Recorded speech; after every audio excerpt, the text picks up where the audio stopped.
Hello everyone. तो इस video में हम डिस्कस करेंगे आपका वीटीयू का 21 स्कीम मॉडल पेपर सेट 1 का क्वेश्चन नंबर 2B। तो इसमें जो है आपको area under the given curve find करना है। आपको कर्व का इक्वेशन दिया हुआ होगा क्वेश्चन में और उसी के अकॉर्डिंग जो है आपको बोला जाएगा कि आपको जो है रिक्वायर्ड जो रीजन जो उसका कॉमन रीजन बनेगा उसका एरिया फाइंड करना है। तो देखिए यहाँ पे क्वेश्चन में बोला गया using double integration find the area between the parabolas और पैराबोला का इक्वेशन दिया हुआ है y square equal to 4ax and x square equal to 4ay। तो देखिए सबसे पहले तो आपको पता होना चाहिए कि y square equal to 4ax और x square equal to 4ay का कर्व जो है कैसा बनता है।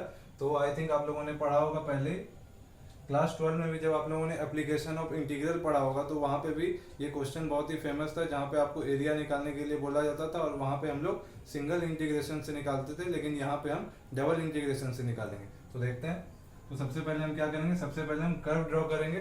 तो y square equal to 4ax, आपको पता है कि y square equal to 4ax वो जो है आपका पैराबोला है जो कि आपका सिमेट्रिकल अबाउट x एक्सिस होता है।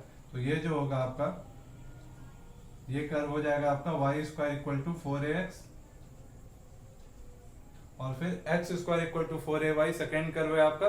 तो x square equal to 4ay आपका जो होता है वो y एक्सिस के अबाउट सिमेट्रिकल होता है। तो ये आपका हो जाएगा x square equal to 4ay।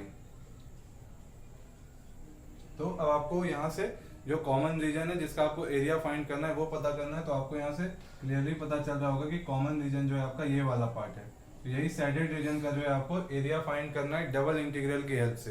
तो देखिए डबल इंटीग्रल का सिग्निफिकेंस आप लोगों ने पढ़ा होगा कि double integral sign dx dy वो जो होता है आपको वो एरिया ऑफ द रीजन ही होता है। तो वही हम करेंगे, डबल इंटीग्रल dx dy के थ्रू ही हम फाइंड करेंगे। लेकिन उसके लिए हमको जो है एरिया, चूंकि आपका जो है एरिया वेरिएबल नहीं हो सकता, एरिया जो है आपका कुछ कांस्टेंट टर्म आएगा। तो यहाँ पे हमको भी क्या करना पड़ेगा, यहाँ पे हमको लिमिट फाइंड करना पड़ेगा कि x का लिमिट कहाँ से कहाँ तक होगा और y का भी रेंज जो है कहाँ से कहाँ तक होगा। तो उसके लिए देखिए सबसे पहले तो ये तो आपका ओरिजिन हो जाएगा। तो ये हो जाएगा आपका 0,0। अब हमको सबसे पहले क्या करना होगा, पॉइंट ऑफ इंटरसेक्शन फाइंड करना होगा। तो पॉइंट ऑफ इंटरसेक्शन फाइंड करना है दो अलग अलग कर्व का। आई थिंक आप लोगों को पता होगा कि दो कर्व अगर इंटरसेक्ट कर रहा है तो आपस में जो उसका इक्वेशन दिया हुआ है वो सेटिस्फाई कर रहा होगा उस पॉइंट के लिए। तो हम क्या करेंगे, दोनों इक्वेशन को सॉल्व करेंगे और वहां से जो भी वैल्यू मिलेगा x और y का वही आपका कॉमन पॉइंट ऑफ इंटरसेक्शन हो जाएगा। तो देखिए आपके पास इक्वेशन क्या है, इक्वेशन है आपके पास y square equal to 4ax और x square equal to 4ay। आप चाहें तो यहाँ से y का वैल्यू उठा के यहाँ रख दे या फिर यहाँ से x का वैल्यू उठा के वहां रख दे, कोई फर्क नहीं पड़ेगा। तो देखिए अब y square equal to 4ax से दिया हुआ, तो अगर हम यहाँ पे y स्क्वायर y के जगह पे हम क्या रखते हैं x स्क्वायर बाय 4 है, क्योंकि सेकंड ये फर्स्ट इक्वेशन है आपका, फर्स्ट कर्व है और ये सेकंड कर्व है। तो देखिए यहाँ से अगर हम y की जगह पे हम क्या रख सकते हैं, x स्क्वायर बाय 4 है। 4a को LHS में लाइएगा तो वो डिनोमिनेटर में चला जाएगा और हो जाएगा x स्क्वायर बाय 4 है। तो यहाँ पे जब आप x स्क्वायर बाय 4 सब्स्टिट्यूट कीजिएगा तो ये हो जाएगा आपका x square by 4a whole square equal to 4ax। तो ये हो जाएगा आपका x to the power 4 by 16a square equal to 4ax। और फिर जब आप इसको सिंप्लीफाई कीजिएगा तो ये आपका आ जाएगा x to the power 4 minus 16 into 4 आपका 64 a cube x equal to 0 हो जाएगा, क्योंकि ये वाला टर्म को हम क्रॉस मल्टीप्लाई किए हैं यहाँ पे और इसको वापस हम LHS में लेते आए। तो ये देखिए उधर जाके मल्टीप्लाई हुआ, ये प्लस साइन था यहाँ पे और ये LHS में आ गया तो माइनस हो जाएगा। अब देखिए यहाँ पे अगर हम x कॉमन ले लें तो x अगर हम कॉमन ले लें तो क्या आपका बचेगा, x cube minus 64 a cube equal to 0। तो यहाँ से x कॉमन लिए, यहाँ पे x टू द पावर 4 था तो x क्यूब बचा और यहाँ पे 64 a क्यूब और x तो कॉमन ले लिए। तो अब देखिए आइदर यहाँ पे क्या हो सकता है, ये वाला पार्ट 0 हो सकता है या फिर ये वाला पार्ट 0 हो सकता है। तो अगर ये 0 होगा तो आपका या तो x इक्वल टू 0 वैल्यू आ रहा होगा और जब ये x cube minus 64 a cube equal to 0 हो जाएगा तो यहाँ से हम डायरेक्ट आंसर लिखने जा रहे हैं, बहुत ही सिंपल कैलकुलेशन है। तो यहाँ से आपका x क्यूब इक्वल टू क्या हो जाएगा, 64 a क्यूब और cube root of 64 a cube आपका क्या हो जाएगा, 4 का क्यूब आई थिंक 64 होता है। तो आपका यहाँ से दूसरा पॉइंट क्या आ रहा होगा, 4a, क्योंकि a का क्यूब है और जब ये आपका ये वाला पार्ट इक्वल टू 0 होगा तो क्यूब रूट इस पे लगाइएगा। तो क्यूब रूट लगाइएगा तो cube root of 64 a cube आपका क्या आ जाएगा, 4a। यानी आपका दो वैल्यू मिल गया, x का 0 और 4a। तो x का वैल्यू आ गया, करस्पॉन्डिंगली हम y का वैल्यू फाइंड करेंगे ताकि पता चल सके पॉइंट ऑफ इंटरसेक्शन है क्या। तो देखिए जब आप x इक्वल टू 0 सब्स्टिट्यूट कीजिएगा किसी भी इक्वेशन में तो यहाँ पे कीजिएगा तो आपको क्या मिलेगा, y इक्वल टू 0 तो पहला पॉइंट आपका क्या हो जाएगा 0,0 जो कि आपका ओरिजिन है और यहाँ पे इंटरसेक्ट कर भी रहा है, ठीक है। तो दूसरा पॉइंट के लिए अब हम क्या करेंगे 4a सब्स्टिट्यूट करेंगे किसी भी इक्वेशन में। तो देखिए यहाँ पे अगर हम x equal to 4a substitute करेंगे तो यहाँ पे आपका क्या हो जाएगा y square equal to 4a और x के जगह पे 4a रख रहे हैं तो क्या हो जाएगा 16a स्क्वायर। तो यहाँ से आपका y इक्वल टू क्या आ जाएगा y equal to under root of 16a square जो कि क्या आ जाएगा आपका 4a। यानी पॉइंट ऑफ इंटरसेक्शन आपका क्या है, पॉइंट ऑफ इंटरसेक्शन एक तो हो गया आपका 0,0 और अगला पॉइंट जो है आपका वो है 4a, तो ये आ गया आपका पॉइंट ऑफ इंटरसेक्शन 4a, यानी अगर हम इसको ड्रॉ करें ऐसे तो ये पॉइंट जो होगा आपका 4a, 0 हो रहा होगा। अब देखिए अब हम आपको बताएं कि एरिया अंडर द कर्व जो होता है आपका वो डबल इंटीग्रल dy dx होता है और अब आपको x का और y का लिमिट या फिर कहिए रेंज फाइंड करना होगा। तो देखिए x का जो आपका यहाँ पे लिमिट होगा, x आपका कहाँ से कहाँ तक, आप चाहें तो x को जो है आप जो है x का लिमिट 0 से 4a रख के सॉल्व कर सकते हैं या और y का लिमिट जो है हम वेरिएबल लेके या फिर कर्व का इक्वेशन लेके भी सॉल्व करेंगे या फिर आप उसका उल्टा भी कर सकते हैं। लेकिन हमको यहाँ से x का क्लियरली दिख रहा है कि x जो है आपका यहाँ से 0 से लेके 4a तक वेरी करेगा। और y का लिमिट देखिए, y का लिमिट देखिए अगर हम इस वाले कर्व का बात करें y square equal to 4x, तो y square equal to 4x जब आप कीजिएगा तो इसमें ये वाला रीजन पूरा आ जाएगा यहाँ तक, ये नीचे वाला भी। और अगर हम इस पूरे रीजन में अगर ये वाला पार्ट अगर हम माइनस कर दें तो ये वाला रीजन बचेगा। यानी कहने का मतलब है कि हम इंटीग्रेशन में हम करते क्या upper limit minus lower limit कर रहे होते हैं। यानी अगर अपर लिमिट आपका इस वाले कर्व के लिए रख दिया जाए वैल्यू और माइनस और इस वाले कर्व का माइनस कर दिया जाए तो आपका ये कॉमन रीजन का पार्ट बचेगा। यानी आपका y कहाँ से कहाँ तक वैरी कर रहा होगा, y का अपर लिमिट जो होगा वो इस कर्व पे जो y का वैल्यू हो रहा होगा माइनस और लोअर लिमिट वाला आपका क्या होगा इस कर्व पे जो y का वैल्यू होगा। तो इस कर्व पे आपका y का वैल्यू क्या आ जाएगा y इक्वल टू, देखिए y स्क्वायर इक्वल टू है under root sorry y square equal to 4ax है तो y इक्वल टू क्या आ जाएगा 2 अंडर रूट ax। और इस कर्व के लिए आपका y का वैल्यू क्या आ जाएगा x स्क्वायर बाय 4a, ये इस कर्व के लिए। तो देखिए अब आपको एरिया फाइंड करना है तो ये हम इरेज करने जा रहे हैं।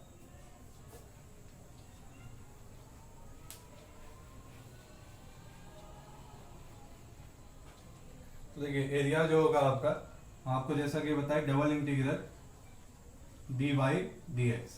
अगर dy dx लिखें तो यहाँ पे सबसे पहले आपको y का लिमिट सब्स्टिट्यूट करना होगा। तो देखिए हम आपको y का लिमिट बताए कि अपर लिमिट क्या होगा ये वाला कर्व आपका y square equal to 4x, ताकि आपका जो है ये वाला पार्ट आ जाएगा इसमें और अगर इसमें हम ये वाला पार्ट अगर हम माइनस कर देंगे तभी ये रीजन आपका बचेगा।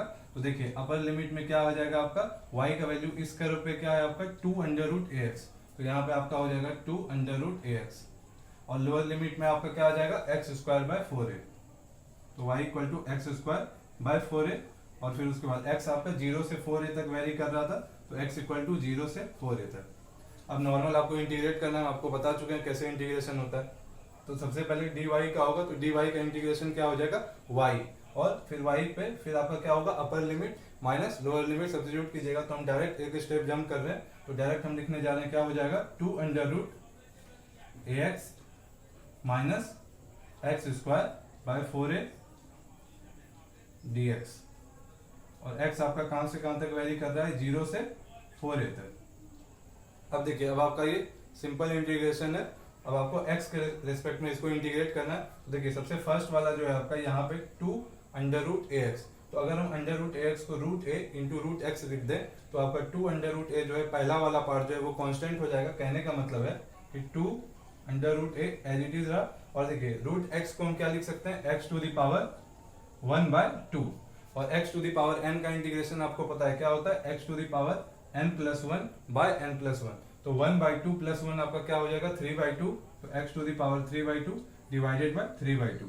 तो यानी आपका यहाँ क्या आ जाएगा x to the power 3 by 2 by बाय 3 by 2 minus 1 by 4a as it is रहेगा और x स्क्वायर का क्या हो जाएगा x क्यूब बाय 3, तो हो जाएगा ये आपका x क्यूब बाय 3 और इसका लिमिट क्या है आपका 0 से लेके 4a तक।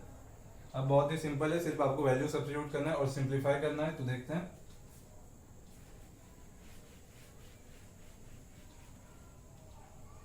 तो देखिए यहाँ पे भी जो है आपको सेकेंड वाला जो लिमिट है वो क्या है आपका 0। तो upper limit minus lower limit हम करते हैं। तो देखिए लोअर लिमिट जब आप रखिएगा तो यहाँ पे भी आपका x वाला टर्म है और यहाँ पे भी x वाला टर्म है, दोनों की जगह पे 0 रखिएगा तो इंटायर टर्म आपको 0 दे रहा होगा, यानी अपर लिमिट और -0 आ रहा होगा। तो -0 को छोड़ देते हैं, सिर्फ अपर लिमिट वाले पार्ट पे हम फोकस करेंगे। तो देखिए सबसे पहले 2√a as it is into, अब देखिए x टू दी पावर 3/2 है, तो x टू दी पावर 3/2 कहने का मतलब है 4a whole to the power 3/2 हो जाएगा, क्योंकि x के जगह पे हम अपर लिमिट क्या रखेंगे 4a। तो इसको हम ऐसे लिख सकते हैं 4 to the power 3/2 into a to the power 3/2। और देखिए ये होल डिवाइडेड बाय 3/2 था, तो जब आप इसको न्यूमरेटर में लेके जाइएगा तो ये आपका जो है 2/3 हो जाएगा, माइनस 1/4a। फिर देखिए ये आपका क्या है x³/3, तो आपका क्या हो जाएगा 4a का होल क्यूब बाय 3, यानी आपका हो गया 4a होल क्यूब बाय 3। अब आपको इसको सिंप्लीफाई करके फाइनल रिजल्ट आना है।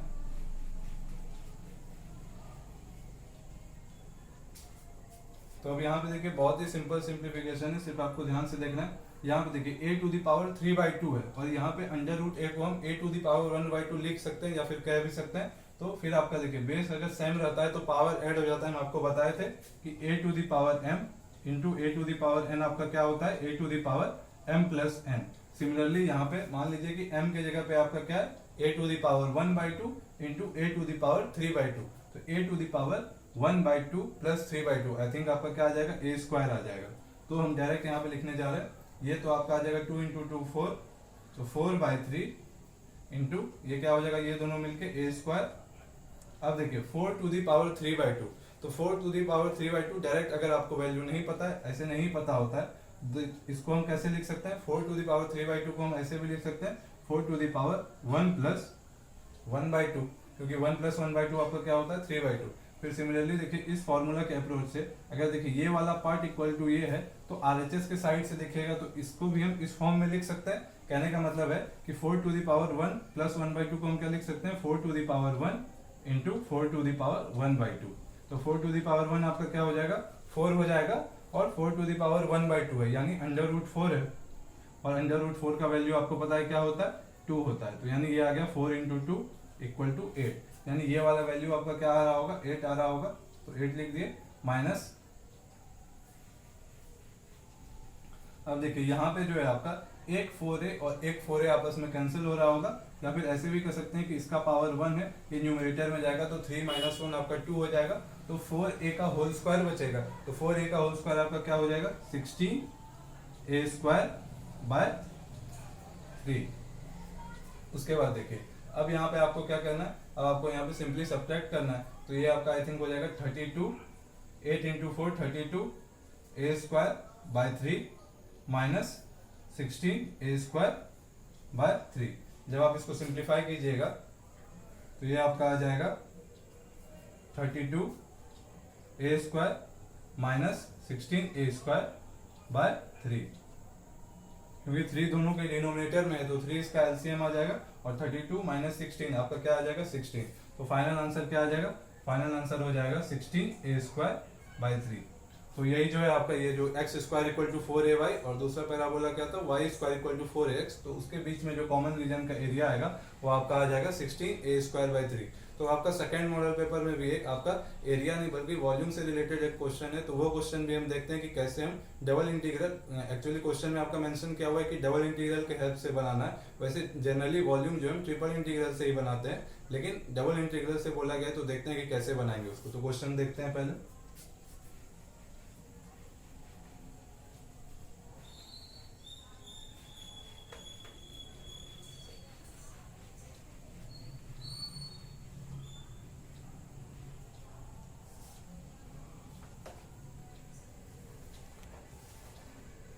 तो देखिए हम क्वेश्चन जो है पूरा डिटेल में नहीं लिखने वाले हैं, लेकिन हम शॉर्ट फॉर्म में आपको क्वेश्चन बता दे रहे हैं। तो ये आपका जो है सेकंड मॉडल पेपर का क्वेश्चन नंबर है आपका 1b। देखिए यहाँ पे आपको वॉल्यूम फाइंड करना है एक सिलेंडर का, और वैसे आपको जनरल इक्वेशन सिलेंडर का नहीं पता होगा, उतना आपको डिटेल में नहीं जाना है। और एक्चुअली इंटीग्रेशन जब आप ये वॉल्यूम फाइंड कर रहे होते हैं तो वहाँ पे जहाँ तक हम आपके टेक्स्ट बुक में देखें तो वहाँ पे जो है आपको डायग्राम या फिर ग्राफ जो हम बनाते हैं वो भी बनाने का जरूरत नहीं है। फिर भी हम क्वेश्चन को समझाने के लिए देखेंगे कि ग्राफ कैसे बनता है। तो आपको वॉल्यूम फाइंड करना है सिलेंडर का इक्वेशन क्या दिया हुआ है, x square plus y square equal to 4 and the planes y plus Z equal to 4 और फिर आपका z equal to 0 using double integration. यानी आपको डबल इंटीग्रेशन की हेल्प से जो है इसका इन तीनों कर्व्स को मिला के जो आपका कॉमन रीजन बन रहा होगा, इससे वॉल्यूम आपका 3D शेप है तो आपको पता है कि वहां पे आपका वॉल्यूम फाइंड करना है। तो आपका जो है सिलेंडर जो है आपका वो 3D बन रहा होगा, तो 3 डायमेंशनल को दिखाने के लिए एक्स वाई जेड एक्सिस लेंगे। बस आपको समझाने के लिए कर रहे हैं ऐसा, लेकिन आपको एग्जाम में जो है ये डायग्राम आपको नहीं बनाना है। तो देखते हैं, सबसे पहले देखिए जैसे आपका यहाँ पे ये सिलेंडर का इक्वेशन आपका दिया हुआ है। वैसे आप लोगों को ये देखने से लग रहा होगा कि ये जो है आपका ये सर्कल का इक्वेशन है। आप बिल्कुल सही कि ये सर्कल का इक्वेशन है जिसका सेंटर 0,0 है और रेडियस इसका क्या है, रेडियस इसका 2 हो जाएगा, क्योंकि जब आप कंपेयर कीजिएगा x square plus y square equal to r square से तो इसका रेडियस जो है आपका 2 आ जाएगा। लेकिन यहाँ पे क्वेश्चन में स्पेसिफिकली मेंशन किया हुआ है कि ये सिलेंडर है। वैसे आई थिंक आप लोगों को तो पहले मुझे नहीं लगता कि क्लास 12 तक कहीं पे आप लोगों को पढ़ाया गया होगा कि सिलेंडर का स्टैंडर्ड इक्वेशन क्या होता है। जनरली पैराबोला, हाइपरबोला, इलिप्स यही सब का आपको पता होता है।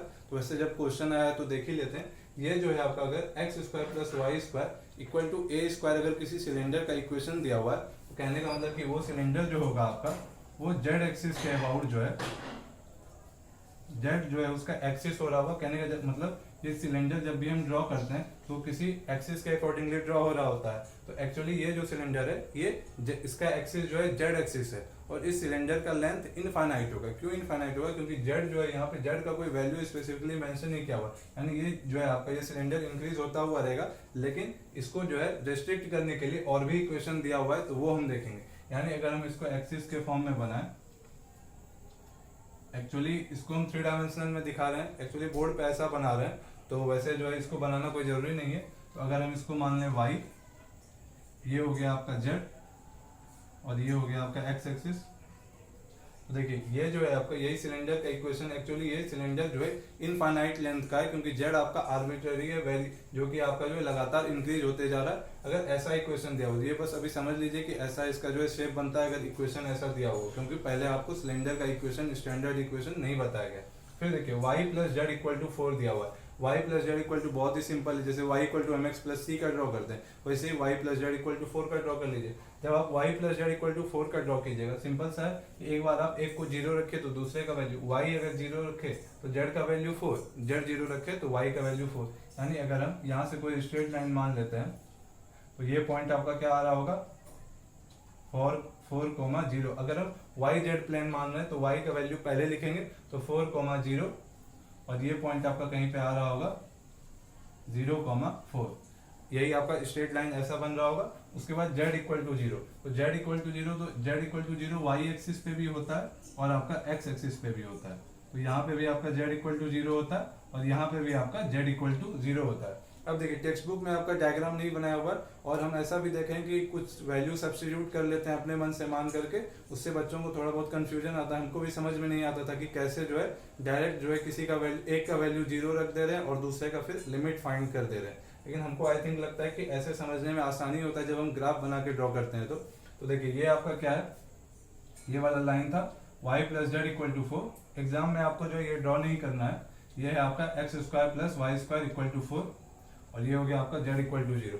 अब देखिए वॉल्यूम जो आपका आएगा, इसका वॉल्यूम जो है आपको सिलेंडर का फाइंड करना है। देखिए ये आपका इनफाइनाइट लेंथ का जा रहा था लेकिन इसको रेस्ट्रिक्ट कर दिया इस लाइन ने आपका। अब देखिए आपका जो नॉर्मल होता है इंटीग्रेशन जो होता है उसका एप्लीकेशन होता है। तो अगर ट्रिपल इंटीग्रेशन का बात करें तो अगर हम ट्रिपल इंटीग्रल लिख दिए, triple integral dx dy dz, तो इसका मतलब ये होता है कि volume of the surface, surface यानी 3D सरफेस का बात कर रहे होंगे, सरफेस नहीं कर सकते एक्चुअली 3D ऑब्जेक्ट या फिर 3D कोई बॉडी होगा उसका बात कर रहे होंगे। तो triple integral dx dy dz ये रिप्रेजेंट करता है आपका वॉल्यूम। तो देखिए यहाँ पे जो है आपका क्वेश्चन हम पूरा नहीं लिखेंगे, क्वेश्चन में आपका मेंशन क्या हुआ है कि यूजिंग डबल इंटीग्रेशन, यानी आपको जो है ट्रिपल इंटीग्रेशन का यूज नहीं करना है, सिर्फ आपको डबल इंटीग्रेशन का यूज करना है। तो देखिए अगर आपको डबल इंटीग्रेशन का यूज करना है तो डबल इंटीग्रेशन का यूज करते हुए भी इसको हम कैसे फाइंड कर सकते हैं हम बताते हैं। तो इसको जो है आप डायरेक्टली क्या लिख सकते हैं, इसको आप ऐसे भी लिख सकते हैं double integral z dx dy। तो देखिए या फिर जैसा अगर आप जैसे यहाँ पे dx रखें तो पहले x का लिमिट, dy रखें तो पहले y का लिमिट। अगर हम इसको ऐसे भी लिखते हैं z dy और dx। अब देखिए अब जो है आपको z dy dx, तो ये भी जो है आपका इसका वॉल्यूम ही रिप्रेजेंट कर रहा होगा और हमको वॉल्यूम भी फाइंड करना है, यानी रिक्वायर्ड वॉल्यूम जो हो जाएगा, हम डायरेक्ट वॉल्यूम इक्वल टू लिख दे रहे हैं और हम अब क्वेश्चन सॉल्व करने वाले हैं। तो अब देखिए यहाँ पे चूंकि हम इंटीग्रेट कर रहे हैं dy dx के रिस्पेक्ट में, तो यहाँ पे z जो होना चाहिए आपका as a function of z को as a function of x y के फॉर्म में लिखना होगा। तो अब देखिए आपके पास इक्वेशन ऑफ स्ट्रेट लाइन क्या था, y plus z equal to 4। तो यहाँ से z इक्वल टू आपका क्या आ रहा होगा 4 माइनस y। तो ये आपका क्या हो जाएगा 4 माइनस y dy dx। अब देखिए अब हमको यहाँ पे जो है y का भी रेंज या फिर लिमिट फाइंड करना होगा और x का भी लिमिट फाइंड करना होगा। तो देखिए बहुत लोग क्या करते हैं कि अब देखिए ये वाला इक्वेशन आपका दिया हुआ है, तो इस इक्वेशन से जो है आपका y का क्या वैल्यू मिल रहा होगा, वाई स्क्वायर इक्वल टू आपका क्या आ जाएगा यहाँ से y square equal to 4 minus x square, क्योंकि इस एक्स स्क्वायर को हम आरएचएस में भेज दिए तो यहाँ से आपका y इक्वल टू क्या आ जाएगा, y equal to plus minus under root 4 minus x square. तो यानी y का रेंज आपका कहां से कहां तक आएगा प्लस 4 माइनस एक्स स्क्वायर और ये आपका minus of under root 4 minus x square.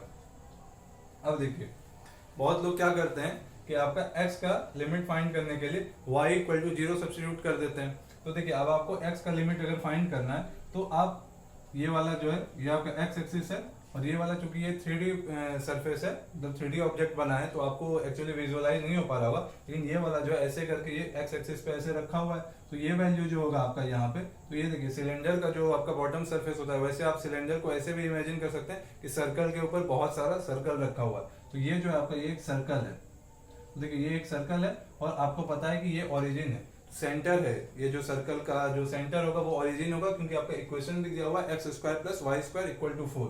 तो इसका ये ओरिजिन है और इक्वल टू 4 दिया हुआ है। तो ये वैल्यू जो होगा ये कंफर्म है, ये वैल्यू आपका 2,0 होगा क्योंकि इसका रेडियस 2 है और ये ओरिजिन है। सिमिलरली इसको जब आप पीछे की तरफ बढ़ाइएगा तो ये वैल्यू, अगर हम इस साइड को पॉजिटिव मानते हैं, मान लेते हैं कि ये वाला साइड आपका पॉजिटिव है, तो ओरिजिन के दूसरा साइड आपका क्या होगा निगेटिव होगा। आप इधर अगर निगेटिव मानिएगा तो भी आपका उधर पॉजिटिव, कहने का मतलब है आपके मन पे है, लेकिन ये आपको डायग्राम बनाना नहीं है। तो इस हिसाब से जो है आपका ये हो जाएगा आपका x का रेंज और यहाँ पे x का वैल्यू क्या हो रहा होगा -2,0। तो यहाँ से आपका आया, एक्चुअली आपके टेक्स्ट बुक में या फिर आप कहीं भी देखेगा कुछ वैल्यू सब्स्टिट्यूट करके डायरेक्ट सॉल्व कर दिया जाता है कि y इक्वल टू 0 मान लेते हैं और x का वैल्यू यहाँ से भी आपका अगर y इक्वल टू 0 रखिएगा तो x स्क्वायर इक्वल टू आपका 4 आ जाएगा और x equal to plus minus 2। लेकिन यहाँ से आप डायग्राम से भी विजुअलाइज कर पा रहे होंगे कि x का लिमिट क्या हो जाएगा, x इक्वल टू -2 से +2। अब आपको नॉर्मल इंटीग्रेशन सॉल्व करना है, ये डायग्राम बनाने का कोई जरूरत नहीं है, सिर्फ आपको समझाने के लिए था, तो ऐसे ही सॉल्व होगा। और अगर आपको बोला करने तो आपको triple integral dz dy dx लिखना है और z का लिमिट क्या हो जाएगा, आपको इक्वेशन में दिया हुआ है कि z इक्वल टू 0 से लेकर के 0 आपका लोअर लिमिट और अपर लिमिट क्या हो जाएगा z का अपर लिमिट हो जाएगा 4 माइनस y। तो आप वैसे भी करते हैं तो यही वैल्यू आपको मिल रहा होता, क्योंकि 4 माइनस वाई और आपका -0 होके 4 माइनस वाई ही बचता, लेकिन डबल इंटीग्रेशन से बोला गया तो ये ऐसे होगा। अब आपको नॉर्मली इंटीग्रेट करना है, तो देखते हैं।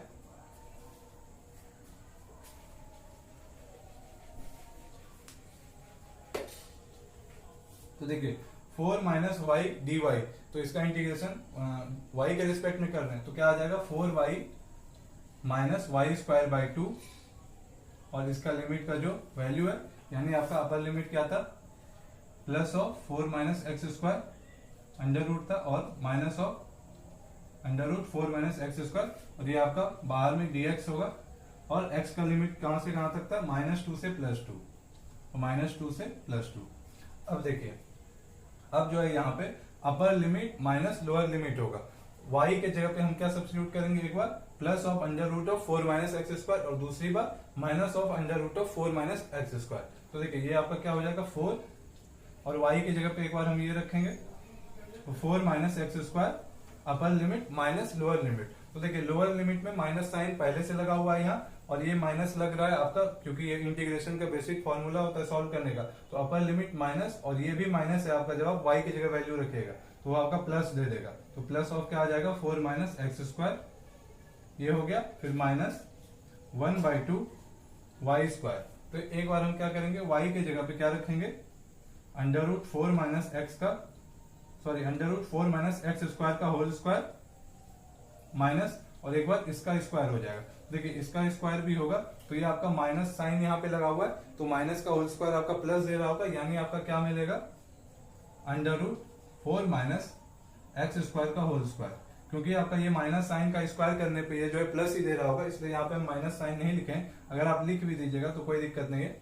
फिर देखिए अब आप जब ध्यान दीजिएगा यहाँ पे, तो ये वाला टर्म माइनस ये वाला टर्म, ये दोनों टर्म जो है आपका बिल्कुल सेम है। ये भी देखिए आप plus under root 4 minus x square का होल स्क्वायर लिखा हुआ है, और ये माइनस उसी का जो है अपोजिट है। लेकिन यहाँ पे जो है आपको पता है कि माइनस का भी स्क्वायर करने पे प्लस ही आता है, तो ये वाला टर्म और ये वाला टर्म आपका कैंसिल हो जाएगा, यानी ये वाला जो है इंटायर पार्ट आपका 0 दे रहा होगा। तो फोकस अब हमको सिर्फ इस पे करना है। अब देखिए under root 4 minus x square plus under root 4 minus x square, तो क्या हो जाएगा 2 into under root 4 minus x square, और बाहर में 4 पहले से है, यानी 8 times under root 4 minus x square बचेगा।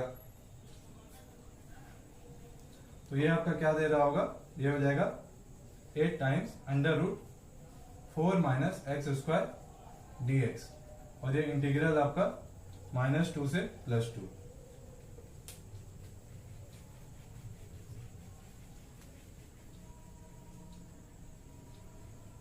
तो देखिए ये जो है आपका डायरेक्ट ये इंटीग्रेशन को आप सॉल्व नहीं कर पाइएगा। आई थिंक क्लास 12 में आपको पहले भी हम बता चुके हैं अपने पिछले वीडियोस में भी, कि कहीं पे भी आपको बेसिक डिफरेंशिएशन, इंटीग्रेशन और ट्रिग्नोमेट्री का आप जितना भी बेसिक फॉर्मूला पढ़े हैं, तो वो जो है आप लोगों को पता होना चाहिए। उसका यूज कहीं भी हो सकता है। तो जैसे आप यहाँ पे देख पा रहे होंगे कि यहाँ पे जो है आपका एक स्टैंडर्ड इंटीग्रेशन का रिजल्ट होता है, वो हम यहाँ पे लिख दे रहे हैं A square minus x square dx।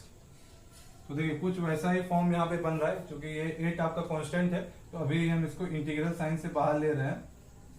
तो देखिए ए के जगह पे यहाँ पे आपका क्या है 4, तो सॉरी ए स्क्वायर के जगह पे 4 है, तो इसको 4 को हम क्या लिख सकते हैं 2 का स्क्वायर, यानी 2 स्क्वायर माइनस एक्स स्क्वायर। तो इसका जो आपका इंटीग्रेशन होता है, हम भी भूल जाते हैं बहुत। A square minus x square dx का इंटीग्रेशन क्या हो जाएगा, x/2 under root A square minus x square plus A square by 2 sine inverse of x by a। तो इसको अगर आप आपस में कंपेयर कीजिएगा, तो यहाँ पे आपका a के जगह पे क्या है 4 है, और देखिए यहाँ पे हम आपको जो है अभी हम आपको ये इवन फंक्शन का प्रॉपर्टी बताए, हम डायरेक्ट लिखने जा रहे हैं। इसको हम क्या लिख सकते हैं 8 इंटू 2 टाइम्स 0 से लेके 2 तक, और आपका क्या है under root 4 minus x square dx। देखिए ये आपका क्या आ जाएगा x/2, यानी ये आपका 8 इंटू 2 16 हो गया, तो 16 x/2 under root 4 minus x square plus A square by 2, तो ए स्क्वायर के जगह पे क्या है 4, हो जाएगा 4/2 sine inverse of x by a। तो x के जगह पे x ही हो जाएगा, और a के जगह पे आपका क्या आ जाएगा 2 आ जाएगा, क्योंकि a स्क्वायर के जगह पे 4 है, तो a इक्वल टू 2 आ जाएगा। तो ये हो गया x/2।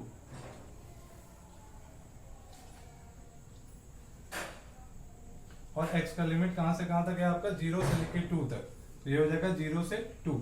अब देखिए यहाँ पे लोअर लिमिट के लिए आपको सॉल्व करने का जरूरत नहीं है, क्योंकि जब आप 0 रखिएगा तो यहाँ पे ये वाला टर्म जो है आपको 0 मिल रहा होगा, और आपका साइन इनवर्स 0/2, तो साइन इनवर्स 0 का भी वैल्यू 0 ही होता है। तो इसलिए आपको लोअर लिमिट के लिए सॉल्व करने का जरूरत ही नहीं, करने का मतलब सिंप्लीफाई नहीं करना है। और अपर लिमिट जब आप सब्स्टिट्यूट कीजिएगा तो ये हो जाएगा 16x/2, यानी ये हो जाएगा आपका 2/2 under root 4 minus 2 square plus, और ये आपका 2 टाइम्स कैंसिल हो जाएगा, तो plus 2 sine inverse of x/2, यानी ये x के जगह पे 2 रखिएगा, तो ये हो जाएगा आपका 2/2, और माइनस 0, तो उसको लिखने का जरूरत ही नहीं है। फिर देखिए ये वाला पार्ट में जो है आपका ये अंडर रूट 4 माइनस 2 का स्क्वायर, यानी ये अंडर रूट 4 माइनस 4 हो जाएगा। तो ये वाला पार्ट जो है आपको, ये वाला पार्ट आपको कंप्लीट 0 मिल रहा होगा, और यहाँ पे भी जो है आपका ये वाला 2 और ये वाला 2 कैंसिल हो जाएगा, तो साइन इनवर्स ऑफ 1 बचेगा। तो फिर देखिए ये वाला पार्ट पूरा 0 है, प्लस 2 साइन इनवर्स ऑफ 1, और बाहर में आपका क्या है 16 है, तो बाहर में आपका 16 है, तो 16 इंटू 2 आपका क्या हो जाएगा 32, तो क्या बचेगा 32 साइन इनवर्स ऑफ 1। अब देखिए साइन इनवर्स 1 का वैल्यू क्या होता है, पाई/2। आप लोगों को याद नहीं करना है, बल्कि साइन इनवर्स 1 को हम क्या लिख सकते हैं, sine inverse of sine of पाई/2। अब देखिए sine inverse of sine theta क्या होता है, थीटा, यानी यहाँ पे आपका ये क्या आ जाएगा 32 इंटू, और थीटा की जगह पे क्या है पाई/2। तो ये 2 से आपका 16 टाइम्स कैंसिल हो जाएगा, और ये वैल्यू आपका क्या आ जाएगा 16 पाई। तो यहाँ पे जो है आपको वॉल्यूम फाइंड करने के लिए बोला गया था, तो रिक्वायर्ड वॉल्यूम आपका क्या आ जाएगा 16 पाई। और जो कि हम वॉल्यूम फाइंड कर रहे हैं, तो वॉल्यूम आपका यहाँ पे अगर यूनिट मेंशन नहीं किया हुआ है क्वेश्चन में, तो क्यूबिक यूनिट्स होता है, आप लोगों को पता है। तो आपका वॉल्यूम का आंसर, फाइनल आंसर जो आ जाएगा इस क्वेश्चन का क्या आएगा 16 पाई क्यूबिक यूनिट्स। तो यहीं तक रहने देते हैं इस वीडियो को। नेक्स्ट वीडियो में कुछ और क्वेश्चन देखेंगे आपका मॉडल पेपर का। Thank you.